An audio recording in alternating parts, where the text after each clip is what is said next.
Daredevil Born Again Season 2, Episode 6 just dropped on Disney Plus, and I'm going to talk about some of my informal thoughts here of the first 6 episodes.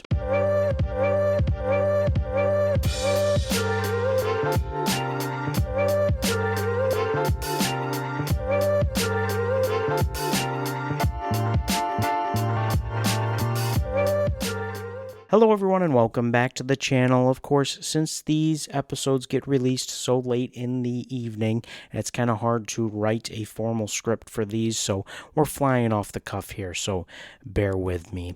Look, first I'm going to talk about a spoiler-free, some things that I've really enjoyed so far in the first 6 episodes to try to get people to watch if you haven't. I think these last 2 episodes are going to be really exciting to watch. So if there's a time to join in, I think now is the perfect time. I think the cast is fantastic, and it's what everyone says, right? Of course, you have Matthew Murdock and then Wilson Fisk. You can't forget about Bullseye.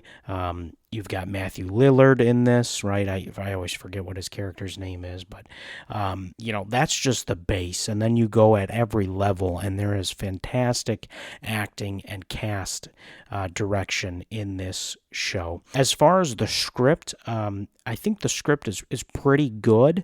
We'll talk about it a little later. I think there's some pros and cons to this being a shorter series, but for the grander scale of the direction of the series and the first 6 episodes, again, if you watched them all right now, 1 through 6, I think you would really lead up really well into the last 2 episodes of this season. And whether it's right or wrong, these series, when they come out like this, it is important to watch them when they come out, because if you don't, you're going to get spoiled, and that's an unfortunate thing. Speaking of, let's talk about some spoilers, and specifically for the last 2 episodes. Now, these episode 5 and episode 6 are very good episodes.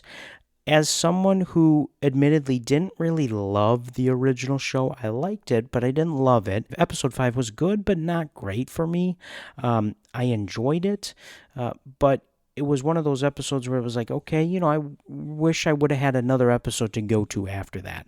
And then with this episode that just released, Requiem, again, I think it was kind of another one of those episodes where I was like, yeah, that was really good.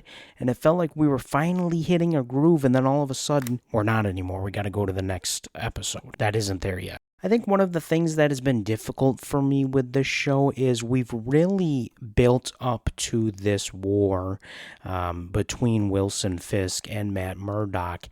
And of course, in the larger scale of New York and how it's building from everyone's perspective.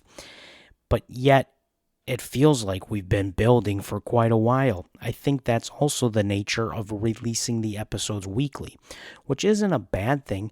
I really enjoy that. It really brings me back to the good old days when you would have to tune into TV, turn on the channel at a certain time at 8 o'clock Eastern or whatever it was, right, to make sure you would watch the show with everyone else and you didn't have to DVR it or find it later.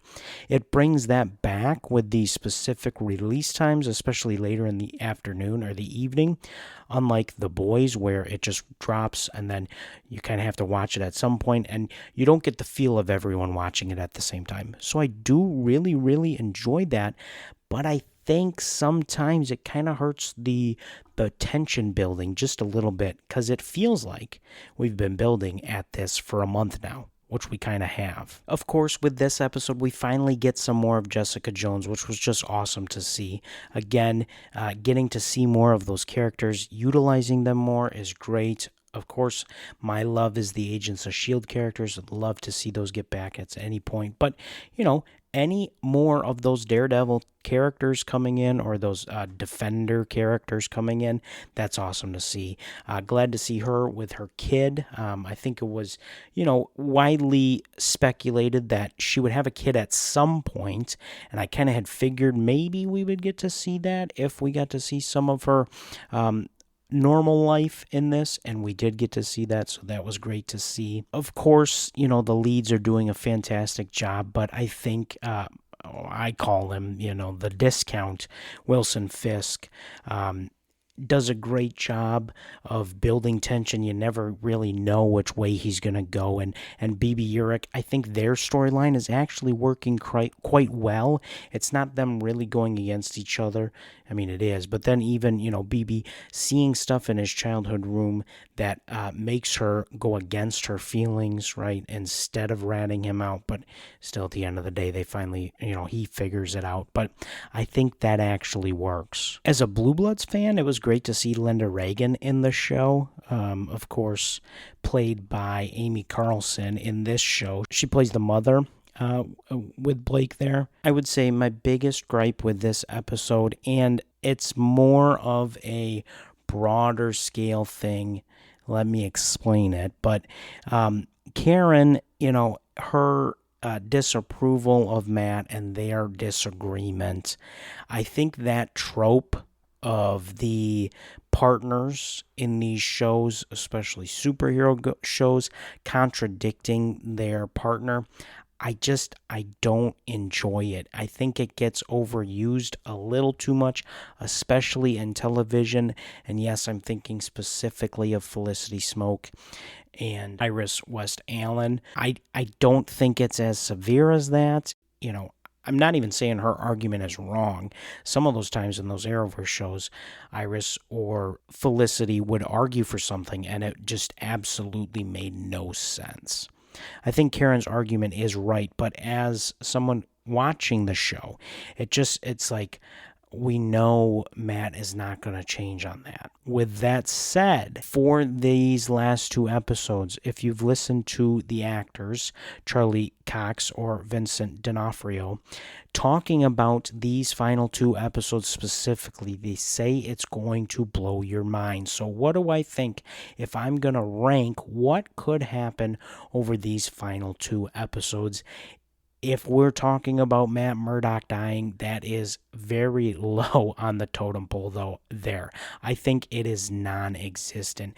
If that does happen, that's going to speak to some larger things in the MCU of reworking stuff, and we'll see Charlie Cox again. I don't think they would get rid of an actor that made for this part. He's already got a season 3 coming, right? So I just don't think that's going to make sense.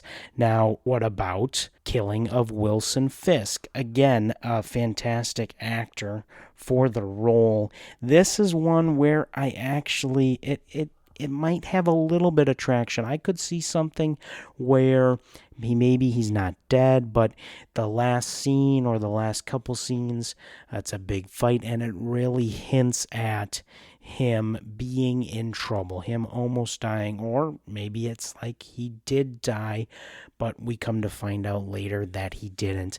I think that could be in the cards, but again, we'll have to wait and see. I think one of the more broader theories that's talked about is Fisk maybe outing Daredevil or Matt Murdock as Daredevil.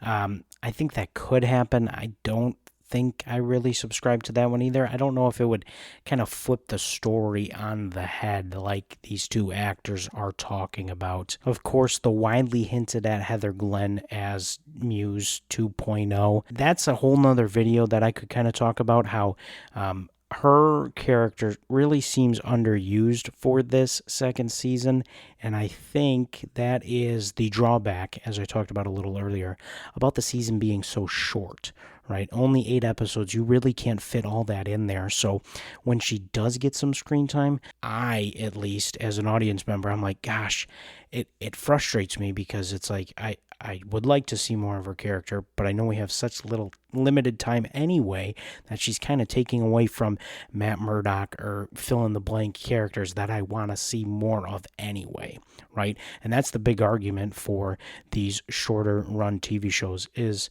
as a TV show in the olden days, you could really flesh out every character, every arc, and in these smaller ones, you can't do that. Whether it's right or wrong, or I'm not saying that having Born Again be a short season is the wrong answer. That's just one of the drawbacks of it.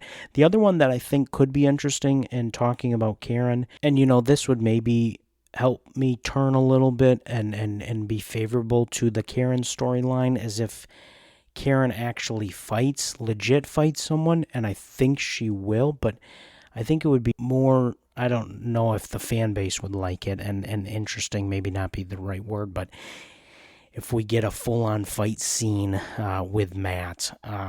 Again, I don't think that would happen, right? But just trying to check all the boxes. I think the biggest thing is a shadowed death of Fisk that doesn't actually turn out to be his death. But those are just a couple of my theories that I've thought right after watching episode 6. If I come up with some more later on tonight or at work tomorrow, I'll be sure to put them in the comments. I'd love for you to do the same. What's something that you really think is going to happen, and what do you think of these first 6 episodes? Again, I really enjoyed them. I don't think they're perfect television, but they are very, very, very good. And I think when people say that, sometimes it gets you scared, like, no, you hate it. No, I really, really enjoy these episodes.